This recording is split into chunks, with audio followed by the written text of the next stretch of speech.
Awesome. Before we begin, if you didn't get the handout or haven't had the chance to scan this QR code, I will reference this in some materials in it throughout my presentation.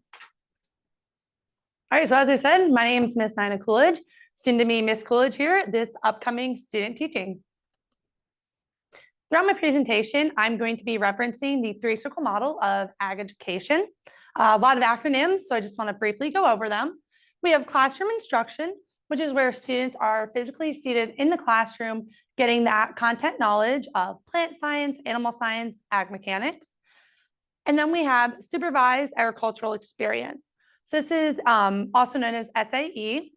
And this is a project students complete outside of classroom, where they apply that knowledge gained inside the classroom with a passion they have. And then the third circle, we have FFA/leadership. So the National FFA organization is the intracurricular part of the three-circle model. And this is where students gain those leadership skills, networking abilities, and friendships to last a lifetime. All right, a little bit about my background. I'm from about hour and a half, hour 45 north of here from Wellsboro, PA, where I graduated in 2020. So I ended high school, started college as one of the COVID kids. But it hasn't stopped me from having awesome opportunities here at Penn State, which will help answer the first question: what experiential education opportunities have I engaged in to become a better educator? So first up, with my early experiences, I credit a lot of my beginning of agriculture to these folks up here. We have my pop, my Nana, and my grandma and grandpa graves in the middle. They always had me at their farm on the weekends growing up. I was staying at one of their houses, and they kind of got me into agriculture and showing at the county fair. So once I hit high school, because of my involvement with 4-H, I knew I wanted to continue being in agriculture. So that is where it led me to take agricultural education classes and join the FFA. And here we see my opportunities showing at the county fair, whether it was the market steers, market hogs, or even my brief stint with sheep and chickens. As well as I had the opportunities to represent different commodities, such as serving on my county fair queen court, as well as my county's maple sweetheart, which I knew nothing about before running for that title, but I gained so much knowledge through the experience. In the upper corner, that is some classmates and I. We weren't from the same school, but it was a month-long summer program here, learning about basically what could college at Penn State and in the agricultural sciences look like. It was the Pennsylvania School of Excellency in the agricultural sciences. And then through my involvement in FFA, I ran for state FFA office in June of 2021.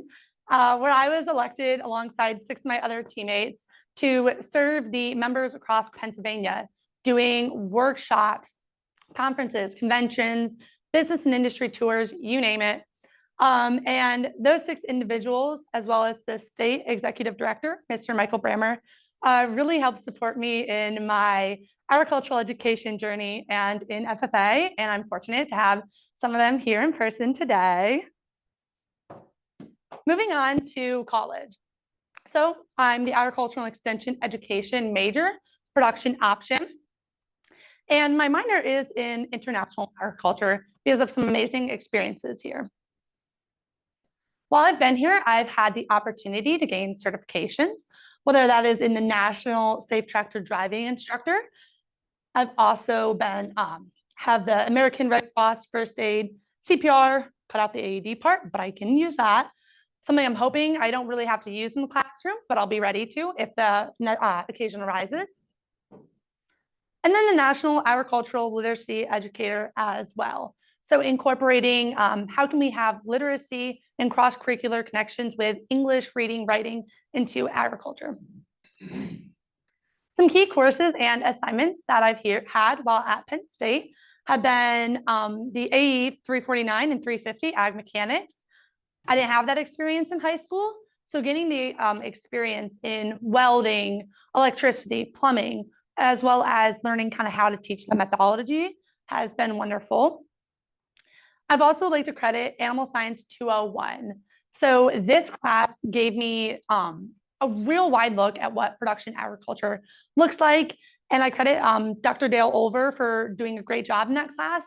Even if it was challenging, I got a great bit of knowledge that I'm looking forward to using in my student teaching experience. And then we have Astro 7N. This was an astronomy and art class I took virtually. And while it was kind of crazy and out there for me, it helps show how we can have one course content of astronomy with a different course content of art and see how we can make those cross-curricular connections. I've also had leadership experience with the PSU FFA alumni and supporters, where I've served as the club treasurer for the past 2 years, gaining skills working with money, which will be needed to run a future ag program. And I've also been a member of the Penn State Block and Bridle Club.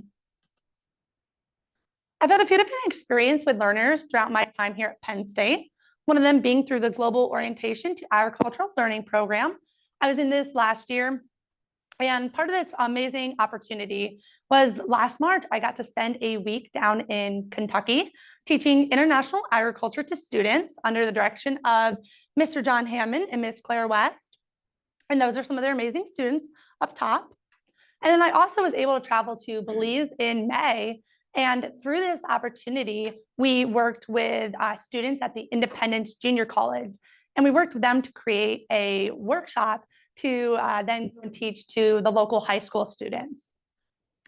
I've also served as a Teach Ag Avenger here on campus, so helping to recruit future ag ed students, to help encourage accepted students to, this is right, this is their home, and ag education is the best. Professional development experiences. I'm a student member of the Pennsylvania Association of Agricultural Educators, as well as the National Association of Agricultural Educators. And through that, I've been able to attend various events, such as the PAAE Summer Conference, getting to network with agricultural teachers across the state and plan out some activities for the year, as well as the NAAE regional meeting back in February. Some of my cohort members and last year members were able to attend. And in the far corner, we have a cohort photo. This is where we just got back from the national conference in San Antonio, networking with educators across the nation, learning different curriculum and skills. Throughout my time here in college, I've had a few different summer internship experiences. The first being for 2 summers, I served as the Tioga County 4-H summer intern. So through this, I was able to implement various summer programs, run our silent auction, as well as our food booth, and work with our local, the county 4-H advisory committee, all of which working with those outside of the program and advisory committee, which I will talk about later, are skills needed through ag education. I also this past summer worked as a assistant teacher's aide at a local daycare. So still working with kids, but I had the opportunity to work with toddlers all the way up to 6th grade. And that really taught me various classroom management strategies, which even if it was for a daycare, I'm sure I'll use that in high school. Next question. Who do I aspire to be as a teacher? I first want to credit why I'm kind of here. And one of my biggest inspirations to my high school agriculture teacher, Mrs. Melanie Burnson. Right from day one, I went in and said, I want to do XYZ, accomplish XYZ. And she never took her foot off the pedal, encouraging me, whether that was success in her classroom, as an FFA member, or as a person overall. She was always in my corner, always my cheerleader.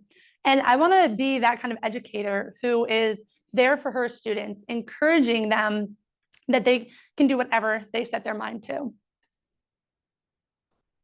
So looking at my teaching philosophy, I can sum it up in 3 words: dream, believe, and achieve. So first, I want my students to be dreaming of success. So with that, I want them to have goals of what they want to achieve, whether that's learning goals in my classroom, skill goals, or again, goals outside of school. And then I want them to believe in their abilities.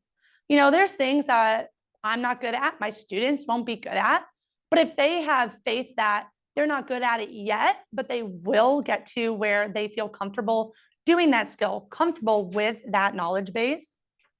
That is where I want my students to believe in their abilities. Next, I have achieving goals. So with this, I want my students to achieve success. Again, success inside the classroom, as an FFA member and as a person overall. I want them to be well-rounded as a citizen and a community member when they leave my time in the classroom. Looking up here, I have my classroom management posters. And so my first one is, that we can also see up here, is embrace expectations. So I want them to be engaged and motivated when they come in the classroom. If they're excited to learn, they're posing questions, they're really going to get a lot out of it when they are engaged and excited to learn. Next, we have being brave. This kind of goes back to believing in their abilities. Something could kind of relate to this is I was scared in the ag mechanics to weld and do small gas engines. And I told Dr. Ewing, I'm done with it. I'm just, He said, no, you're not.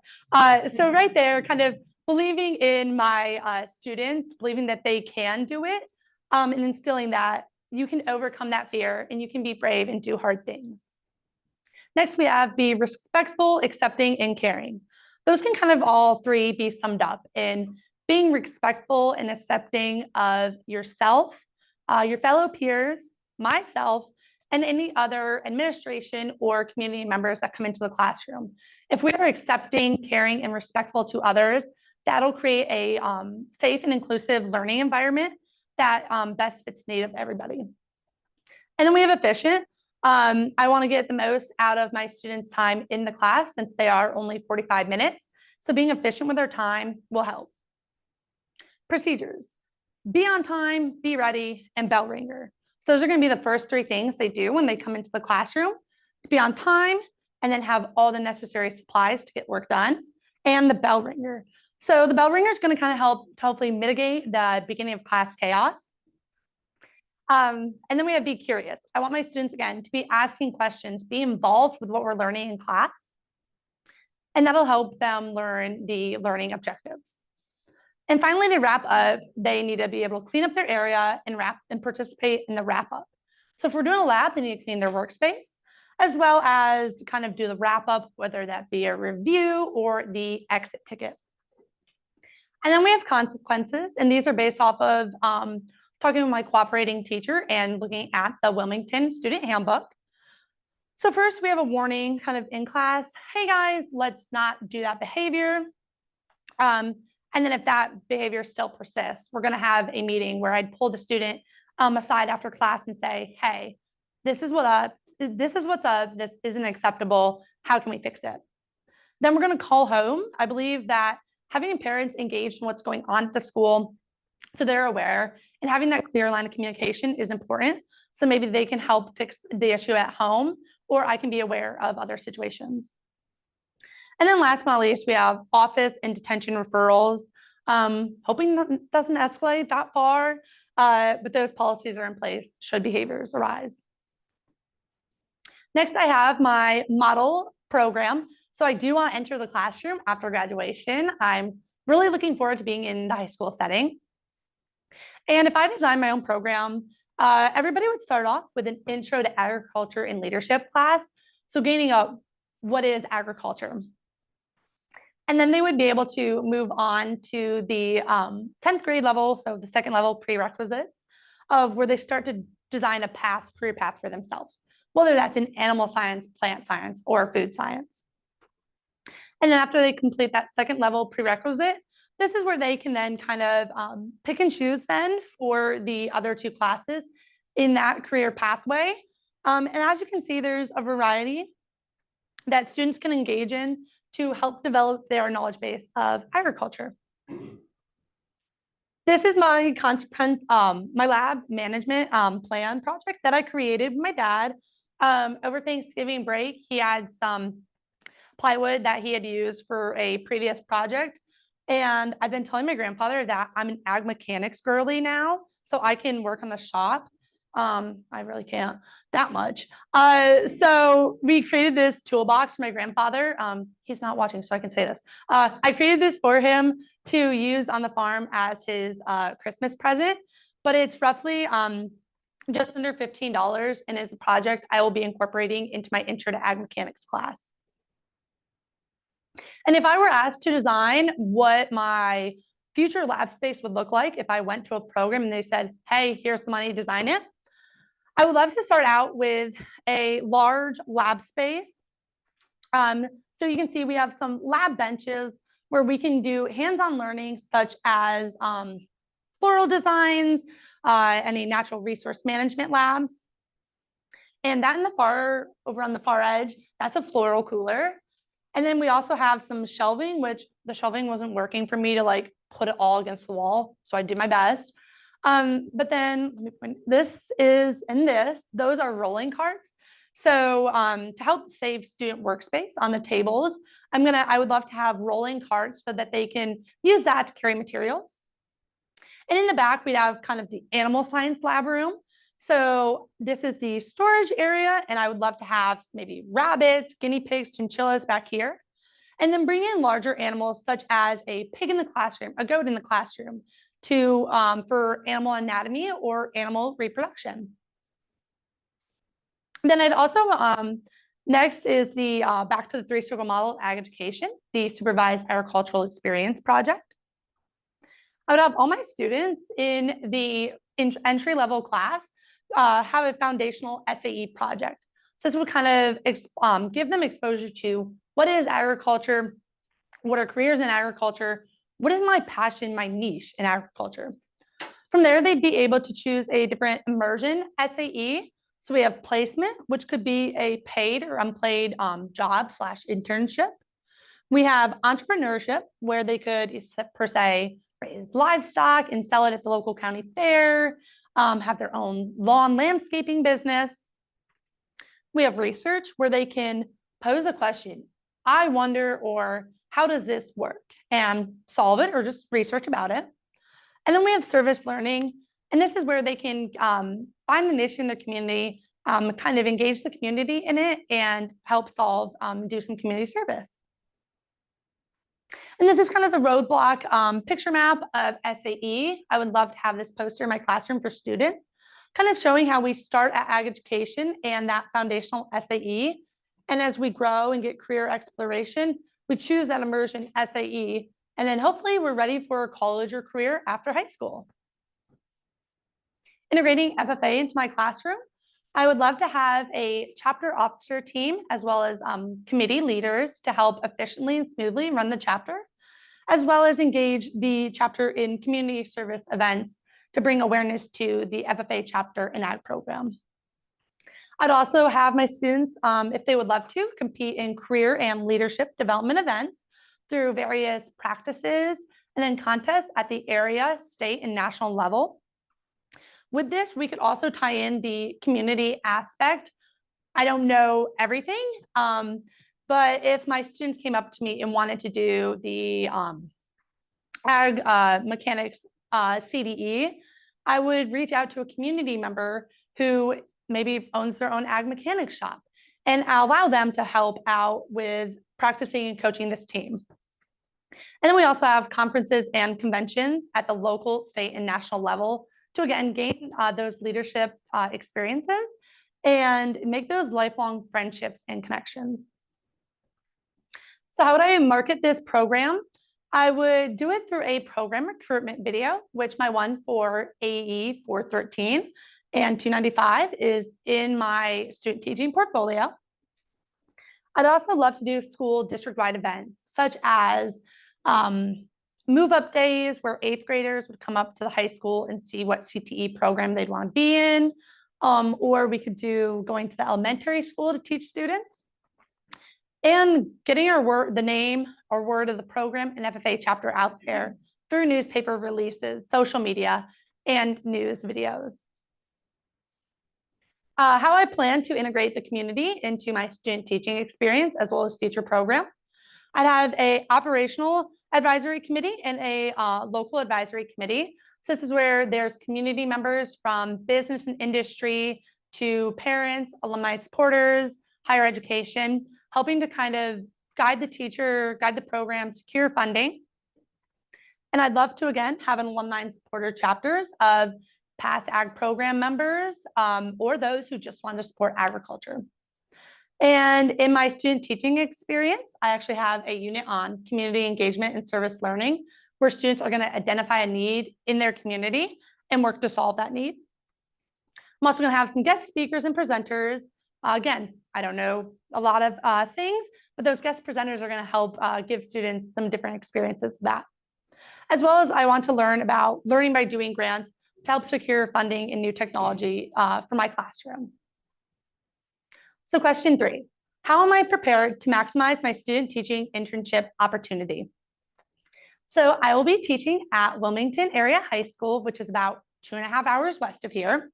My primary cooperating teacher is Miss Joanna McKelvey, but there's a second teacher at that program, and that is Mr. Dylan Clark, who was a PSU TJAG graduate back in 22. And they have about 114 students enrolled in their program. Some amazing facilities that they have a fully functioning greenhouse, animal science lab space. They also have an ag mechanics shop that includes welding booths, a CNC cutter machine, a lumber yacht. Lot. They don't have a yacht. Funding does not provide for that this year. We're going to work on that grant for this next year, though. But I'm super excited to gain the experience in all of those shops. So this is going to be my class schedule. It's a lot I am taking on. They both teach an extra class, and I said, we're going for it. So we can see I have 1, 2, 3, 4, 5, 6, 7. I've been lost in the weeds lately, but they start at 7:45, end at 2:30. And this is my teaching schedule, the mapped out units. I have 31 units, 400 lessons. I did the math wrong the other day because some of my classes are every other day, and I accidentally mapped out if they were just every day. But it is a lot, but I am up for that challenge, and I already have a good bit of that done through my lesson plan contract. Program overview. So their strengths. They have a great class variety with a 2-teacher program of what classes and pathways they can offer students. They're also really good at those career and leadership development events, giving students opportunities. They had multiple state-winning teams this past year, and that's something I'm looking forward to seeing how they make successful teams, as well as SAE projects. So this summer, I got to go to their county fair and watch some students showcase their livestock projects, as well as projects in the Grange building. And this is their chapter display. How am I going to plan to get involved with the program? So I want to help with community engagement, getting the word out there more about the program, implementing those community service activities, as well as career and leadership developments. I was more on the leadership side, so helping with public speaking, conduct of chapter meetings, and parliamentary procedure. Personal reflection. So some strengths I think I bring to student teaching and what I brought to my cohort was FFA knowledge. I went through a 4-year program where I was heavily involved, took every opportunity in FFA. And through that and my experience with state office, I think I have a good breadth of knowledge on what FFA and how we can get students involved in that leadership component. I'd also say my empathy. I want to kind of, understand where the students are coming and that they are humans first, and they're not just robots in the classroom per se. And also dedication. This has been a dream coming true to go to Penn State and ag education for a while. So being dedicated to work hard at this. Areas for improvement. Ag mechanics, again, as much as I like to tell people I'm an ag mechanics girly, I'm like this much ag mechanics, this much not. So working with Mr. Dylan Clark on enhancing those skills so I can be prepared if I need to teach that in a future classroom. Also perfectionism. I think there's some things that I nitpick, the small, fine, minute detail. So just knowing that, making sure the overall picture looks good and not worrying so much about those fine little details. As well as finally, my show presentation. I'm surprisingly not doing it today, but some would say I have an official voice or an FFA voice Or for my job here in State College, I have a server voice where it's, hey, everybody, my name's Nina. So not necessarily faking it till I make it, kind of putting on a performance every day in class. That's something I'm hoping that I can kind of work through and just kind of be myself, be a teacher. Here are some professional growth goals I have for this student teaching experience.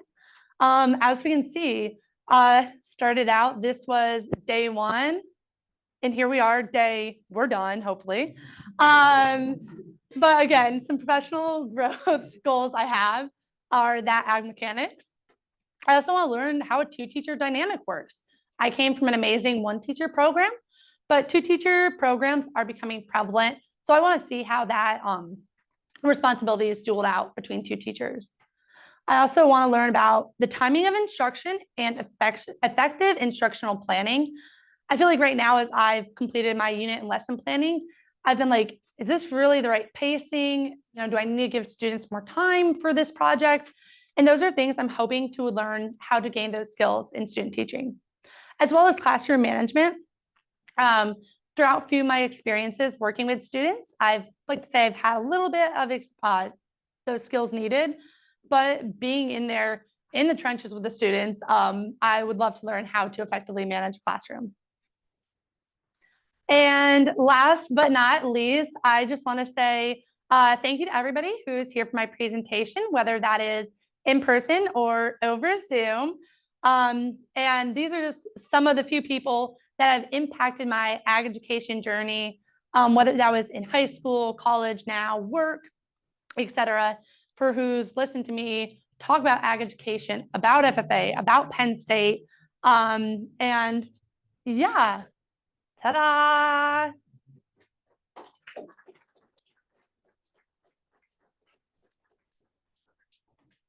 Thank you, Nina.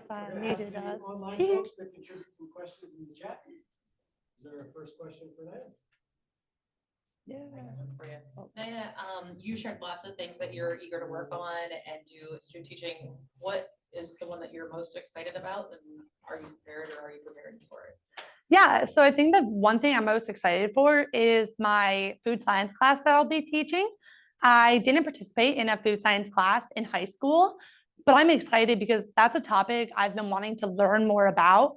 And again, a program I wanted to offer in a future high school setting if I could. And so I think working in a food science lab with the students, I'm excited to see what we can create through learning about how food is produced, but also letting them produce the food and have sampling days in there, which I might time up our food labs in the production of actual samples to when my university supervisor, whoever that is, visits. Yes. Yeah. Thanks for the presentation. I was going to follow up on that, and I was so glad to see a part of the presentation when you mentioned international food scientists. So I was curious about that. Because I'm an international person. So I was like, what's the goal of that in your studies? I just want to understand the concept of international food science. Yeah, so why I want to have international food science, and wasn't shown up there, but some of my units do incorporate other aspects of international agriculture. Through my involvement in the Global Orientation Agricultural Learning Program, as well as the Global Teach Ag Network, I've been versed in what is global competency, what are the 4 pillars of food security, and the Sustainable Development Goals. Those are 3 hard-hitting things I want students to learn about and know about, because I think sometimes we can kind of get wrapped up in the bubbles of our community, our state, our nation, but there's a whole world around us, and we need to explore that. We need to learn what other cultures are like, because that's how we can learn and grow as productive citizens.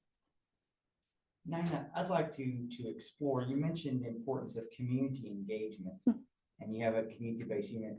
Could you name or identify for us 2 or 3 partners in the Wilmington community where you could connect a unit you will be teaching to help deliver? So think about your teaching load of what units you'll be teaching in Wilmington, and please share with me 2 or 3 partners that you might be able to incorporate, reach, or go to for resources or connection. Yeah, so the first one that comes to mind, kind of relating back to the food science, is they have a sale barn about 5 to 10 minutes from the school. And in my meats unit in the food science class, I would love to take the students there as a kind of does meat come from? Kind of how do we start the processing process? Don't know if I'd really want to take them to any meat processing facilities, depending on what, how big that facility is. But then I want to work with the, what are they called? Chamber of Commerce in the community. That I want to use in the community engagement because they would have the knowledge of like what's going on in the community. What are some tasks, some issues that we can have you guys help to kind of solve those issues. And finally, there's a local veterinarian office. And I know the one lady who works there through, I was potentially going to live with her, but have found other housing. And working with that local veterinarian office to maybe do field trips or have a vet come in and speak to my students in my small animal management class. Because in those topics, I have what does veterinarian care look like for ferrets, chinchillas, and reptiles. Thank you. So we have 3 questions from Zoom. I'll start with the first one from Mike Brammer. He says, so sorry I couldn't be there in person, but here's the question. Will your experience serving as an FFA state officer benefit you in the classroom? And if yes, how? Yeah, so I think my experience serving as a state FFA officer, first off, I gained networking skills and connections with ag teachers from across the state. So within that, I feel comfortable now going to those agricultural educators and seeing, hey, I need help with this. Can you help me with this curriculum? Or what are you guys doing during National FFA Week? Those are some experiences that could help, as well as the business and industry connections that I made as a state officer. I hope that those connections can be used to have those guest speakers from industry come into my classroom. Thank you. Second question is coming from Marissa, and Mike Trevor says thank you. Marissa asks, how do you plan to make your agricultural instruction engaging and interesting for your students?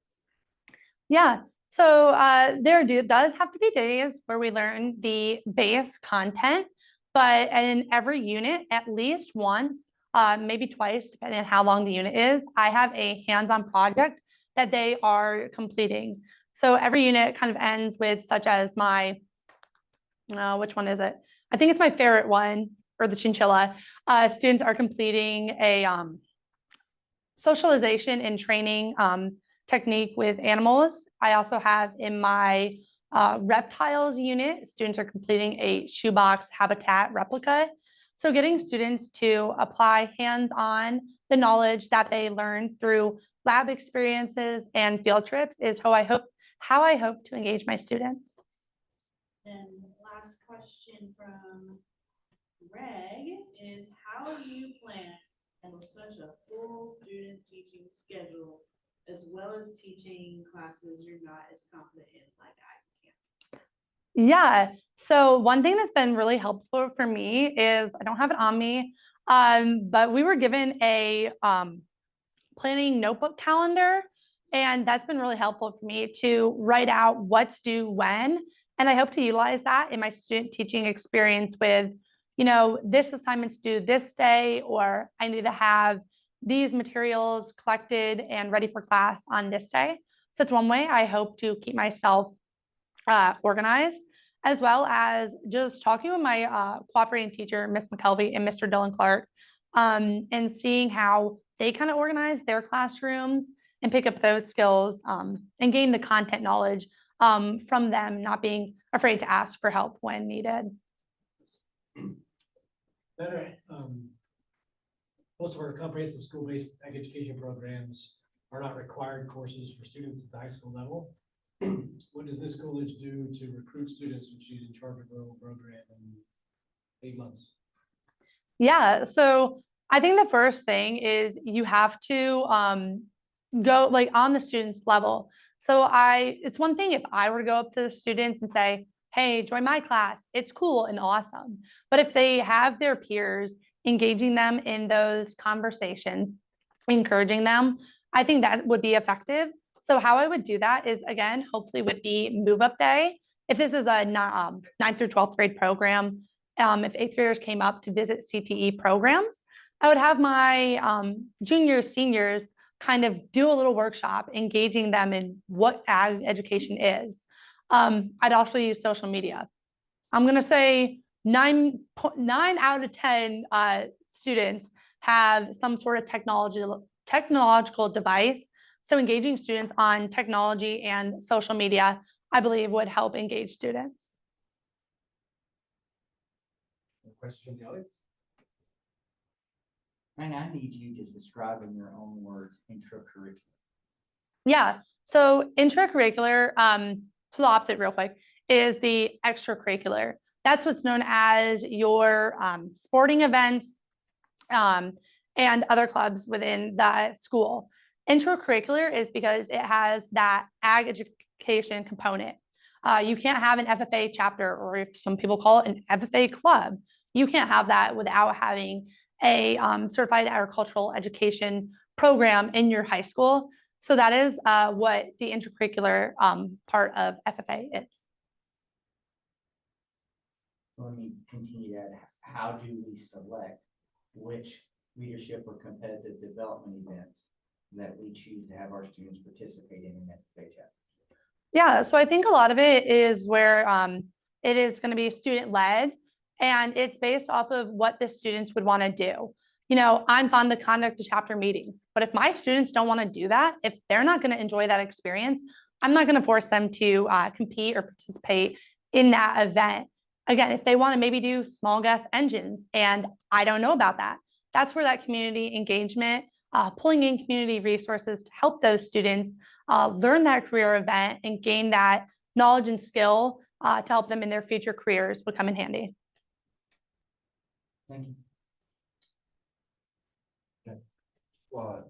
So Nina, when you are in the classroom and things aren't going your way, or you have to take criticism and things like that, how do you deal with the stress and some of the hardships that come with student teaching?